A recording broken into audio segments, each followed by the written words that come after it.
parce que c'est mon témoignage. C'est vraiment, comme je disais, la deuxième partie de mon témoignage. Par la grâce de Dieu, je me suis mariée en 2020, novembre, vous connaissez l'histoire. Et après mon mariage, j'ai eu des combats terribles à tous les niveaux sur les réseaux sociaux. Je ne pense pas qu'il y ait une personne qui a été insultée sur les réseaux sociaux pendant une affaire de 6 mois ou plus. Comme la sœur, ça, je ne sais pas. Et là, nous sommes avant de dossier, et que ça a 2 mois, batiki na bango. 3 mois, batiki. Là, on a plus de 6 mois. Et quand cette histoire a commencé, comme nous sommes les enfants de Dieu, en tant qu'enfants de Dieu, quand quelque chose nous arrive, un vrai enfant de Dieu, quand quelque chose lui arrive, il n'a pas d'abord le temps de beaucoup parler, de se justifier, de comme ça parler, eh, baloma kiboy, ça kiboy, non. Il va d'abord au genou dans la prière et il ouvre sa Bible parce qu'il n'y a que la parole de Dieu qui nous éclaire. Il n'y a que dans la parole de Dieu, on nous a parlé de tout. Dans la parole de Dieu, il y a tout. Il y a les expériences de tout le monde. Pour chaque histoire d'une personne sur cette terre, dans la Bible, il y aura toujours une solution. Tu vas toujours trouver une histoire qui ressemble à la tienne. Donc cela veut dire pour nous, enfants de Dieu, quand on rencontre des problèmes, des difficultés, c'est vrai, on peut aller voir des hommes de Dieu, c'est bien. Mais pour moi, quand un enfant de Dieu rencontre des problèmes, rencontre des difficultés, la réussite, c'est d'abord les genoux, la prière, la parole de Dieu, ainsi qu'avoir un entourage sain, un entourage des personnes qui viennent te fortifier, un entourage des personnes qui viennent te soutenir, qui viennent prier avec toi. Pas des personnes qui viendront te critiquer, te juger, t'enfoncer, qui viendront pour dire, pour t'inciter à faire le mal, à rendre le mal pour le mal. Non. Quand il y a des problèmes, quand il y a des épreuves, tu rencontres des problèmes qui te font pleurer. Oh, bah, fingio, bah, salut, un enfant de Dieu met ses genoux à terre dans la prière, il lit la parole de Dieu et il fait un effort d'avoir un entourage qui va l'aider dans la prière à avoir des solutions. C'est ça. Alors, comme je suis enseignée, j'ai été éduquée dans ce sens-là. Quand tout ça a commencé, j'ai vu, c'est comme si le monde s'écroulait autour de moi. Je suis allée lire la parole de Dieu dans Job 23, pour ceux qui vont aller lire à la maison. Je tombe, je me dis, va lire l'histoire de Job. Je dis, Job, toté en haut et tout. Ici, je passe pour dire, nous, souvent les prédicateurs, les prédicatrices, c'est bien de prêcher la théorie. Mais quand ça nous arrive, c'est chaud. C'est bien de prêcher l'histoire des Job, comme Job. Maintenant, comme là, aussi, comme ma à Batou, et moi, c'est ça, il a. Je te dis, ma soeur, je suis allée dans Job, je tombe dans Job 23. Là où Job est en train de prier, il dit, Seigneur, j'ai marché dans tes voies, j'ai écouté ta parole, j'étais toujours à tes pieds, j'ai fait ceci, j'ai fait cela. Tout ça est écrit dans Job 23. Allez lire à la maison. J'étais en train de lire, je disais comment tout le Job parlait à Dieu, j'ai fait ceci, mes pieds n'ont jamais fait ceci. Et dans cette histoire, je me retrouvais. J'ai dit, Seigneur, oh, moi j'ai grandi à l'église. Toute ma jeunesse, j'étais à tes pieds. J'étais servi dès mon jeune âge, dès l'âge de 11 ans. J'étais déjà dans ton temple. Mais c'est quoi ça? Mais qu'est-ce qui se passe dans ma vie? Qu'est-ce qui se passe? Et toute la prière que Job avait fait dans Job 23, c'était en fait ma prière.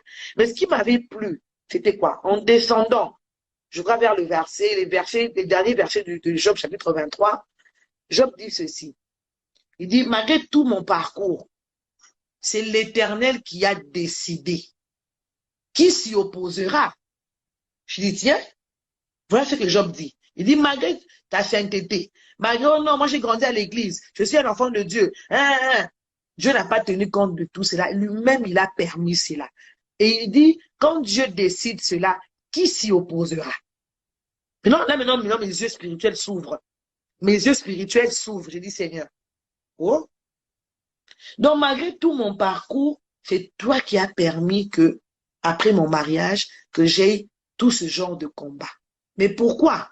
Maintenant, je descends le verset qui suit.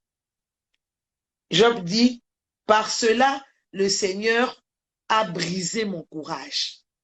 Quand je lis ce verset, je dis, Seigneur, qu'est-ce que tu veux m'enseigner par là? Maintenant, j'entends la voix de Dieu me dire,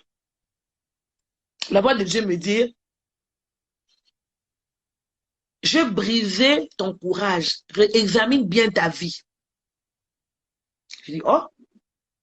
Maintenant, Dieu m'ouvre les yeux spirituels, les oreilles spirituelles. Briser mon courage.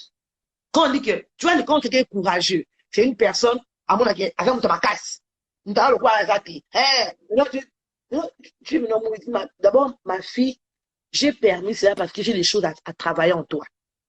Par rapport à ce que je vais faire avec toi, par rapport à la destinée grandiose qui t'attend, il y a encore des choses en toi. Si tu ne fais pas un effort de changer, ces choses-là vont constituer des problèmes, des obstacles quand la gloire va venir. Maintenant, je me regarde, la première chose choisie que le Seigneur devait briser en moi, c'était la rancune. Moi, j'étais une personne, tu vois, moi, je me disais, moi, de nature, moi, de nature, je n'aime pas avoir de problème avec les gens. Je ne remets jamais le mal pour le mal. Mais il suffit seulement que je vais seulement dire, ok, merci, on est des enfants de Dieu, je te pardonne à partir d'aujourd'hui, je ne veux plus te voir. Et même quand je te vois comme ça, bonjour, je passe. Mais je chantais pour Dieu, hein. Je servais mon Dieu, hein. Je dis la sœur qui prêchait la jeunesse, hein. Après, tu vas dire que oh non, il va en rancune, quand quelqu'un me fait du mal, je pardonne. Dieu me dit, c'est pas ça le pardon. Quand on pardonne, on oublie. Toi, tu es rancunière. Et Dieu me fait grâce. Dieu me fait grâce. Il me donne aussi un homme qui n'est pas rancunier. Quand tous ces problèmes, les autres, dans Internet, Wana, mon mari me dit, tu dois pardonner. Parce qu'on me dit, oh, même un tel a dit ceci. Ta cousine a dit ceci. Un tel a dit ceci. Mon mari me disait, il faut pardonner. J'avais tellement mal. Je disais, même Mouto, non. Non. Oh, ben non, tu es pas pemeni. Pour moi, c'est comme si tu n'existes plus. Dieu me dit, non, tu dois pardonner. Et mon mari, tous les jours, il me disait, pardonne, maman. Si parce qu'il me déclare que le pardon est une puissance qui libère. Quand tu pardonnes, tu es libéré, tu es affranchi. Mais quand tu gardes la rancune dans ton cœur, c'est toi maintenant qui souffres. Je me dis, la première chose, tu dois enlever la rancune. Deuxième chose, moi, j'aime bien appeler ça genre orgueil spirituel. Maintenant, on va faire très zélé. Tu sais, on a grandi dans la maison de Dieu. On a la facilité de juger les gens. Ça, je te dis vrai. Hein? On a la facilité de juger. Pourquoi il avait fait ça? Pourquoi il était habillé comme ça? Pourquoi il avait dit... Donc, facilement, on juge.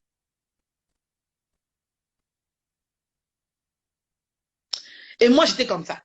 Moi, j'étais comme ça. Un enfant de Dieu ne fait pas ça. Pourquoi? J'étais là. Moi, j'aimais condamner les gens. J'aimais juger les gens. Pourquoi il avait fait ça? Pourquoi? Maintenant, Dieu me dit, j'ai permis ça. Il est maintenant temps que tu sois brisé. Maintenant, j'entends l'esprit me dire, tu sais, il y a des délivrances, hein. Il y a des délivrances où tu n'as pas besoin de te mettre à genoux qu'on chasse les démons. Il suffit juste que Dieu te fasse passer par des situations. Si tu as le discernement de comprendre le langage de Dieu, par là, qu'est-ce que je veux dire? Quand Dieu permet des moments comme ce que moi j'ai eu, des moments difficiles comme ça, la première chose à faire, c'est de comprendre le langage de Dieu caché derrière cette épreuve. Ça, je me suis dit, donc quand Dieu permet de telles situations, tu dois d'abord comprendre quel est le message que Dieu veut te donner derrière ce problème. Ne condamne pas d'abord les gens. C'est là tout.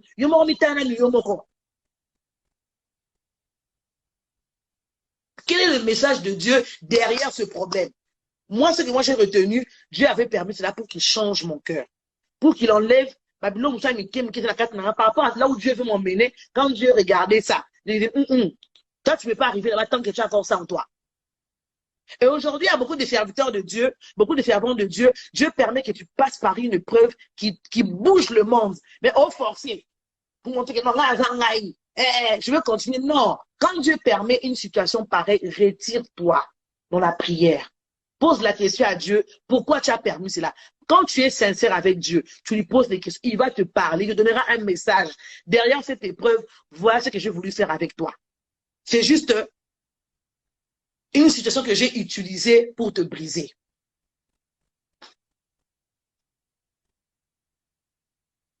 Et c'est comme ça que j'entends cette voix me parler. L'orgueil spirituel, le zèle là pour juger Baninga. Quand il y a un problème, tu juges. Il y a un problème, tu juges. Une servante de Dieu n'a pas le temps de juger les gens. Si tu as eu la grâce, il y a des boîtes de nuit. Si tu as eu la grâce, il y a la bière, c'est une grâce. Mais il faut avoir compassion de ceux qui n'ont pas eu cette grâce-là. Au lieu de leur juger, prier pour eux, pour qu'eux aussi deviennent comme toi.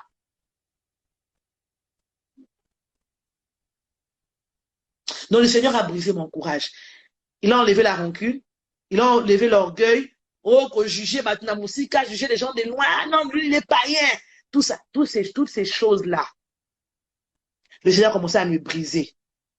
Le Seigneur a commencé à changer ma vie, à me transformer.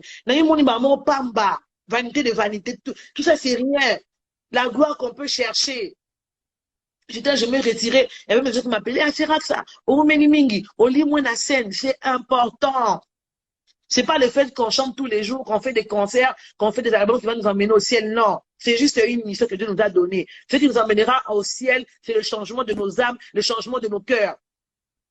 Parce que même la Bible déclare, le dernier jour, même si tu dis que moi j'ai fait des concerts devant 1000 personnes, 10 000 personnes, les gens étaient sauvés, les gens étaient guéris. Oui, maintenant toi-même, maintenant, qu'est-ce que tu as fait de ta relation avec ton Dieu? Je me suis retirée pendant une année, ça valait la peine. J'étais dans la prière avec mon mari. Dieu m'a fait grâce. Dieu m'a fait grâce. J'ai eu à concevoir. Quand j'ai conçu, après j'ai mis au monde. J'étais loin de tout le monde. J'étais loin des réseaux sociaux. J'étais loin de tout le monde. Dans la prière, j'ai mis au monde. J'étais moi, mon mari, ma fille et Jésus. Dans la prière. On n'a plus condamné les gens. On n'a plus parlé derrière les gens. On ne s'est pas justifié. On n'a pas dit quoi que ce soit. On est resté au pied de Jésus. Et pour nous, l'avantage, surtout pour moi, le Seigneur m'a visité. Moi, je peux dire que je suis sortie de ce moment avec une délivrance, avec un autre niveau de voir les choses. Et aujourd'hui, même quand je suis revenue ici à Kinshasa, même si quelqu'un me fait du mal, même à la JCC, même à l'église, je pardonne. Oh non, ma fille, viens, pas de problème. On parle comme si rien n'était. Parce que j'ai entendu la voix de Dieu, j'ai compris le message de Dieu derrière l'épreuve. Ce que je peux dire à mes bien-aimés qui me suivent en ce moment, derrière une épreuve, il y a un message de Dieu pour toi. Derrière une épreuve, il y a un message de Dieu pour toi d'abord, pas pour les autres, mais pour toi d'abord. Pourquoi Dieu a permis cela dans ta vie? Avant d'accuser les autres, avant de parler aux autres, avant de te justifier, de chercher à savoir pourquoi Dieu a permis cela. Et moi, je peux dire que je suis sortie de ce moment d'épreuve avec un changement. Pour moi, aujourd'hui, si même Dieu venait aujourd'hui, il ne me posera pas la question combien de concerts tu avais fait, combien d'albums tu avais fait. Non, il me posera la question comment tu as vécu avec les gens. Est-ce que tu menais une vie de sanctification? Est-ce que tu pardonnais? Est-ce que tu avais la compassion pour les autres? Est-ce que, c'est ça qui va m'emmener au ciel. Donc moi, je bénis le Seigneur pour ces épreuves qui ont changé ma vie. Aujourd'hui, je me sens libre. J'ai senti que du point de vue de la vie chrétienne, la matière niveau, et comme on dit, la recherche de la délivrance avec notre Seigneur, c'est un processus. Tous les jours, on apprend. Tous les jours, on découvre encore certaines faiblesses et on demande encore au Seigneur de nous visiter, de changer nos vies et la vie continue comme ça. Voilà un peu.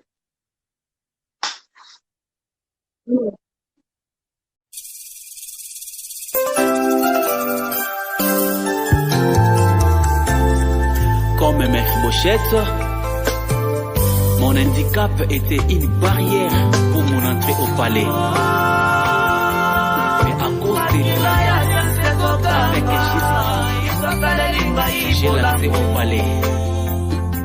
De tous les temps et de temps en temps, avec cette alliance, je resterai co-héritier de Jésus-Christ. Merci Seigneur Jésus.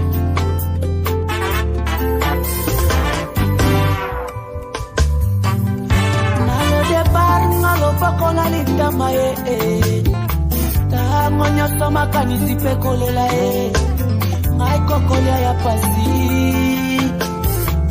kolata ya pasi kolala kute pai ya bato papa eglize ekomaki mbeto na ngai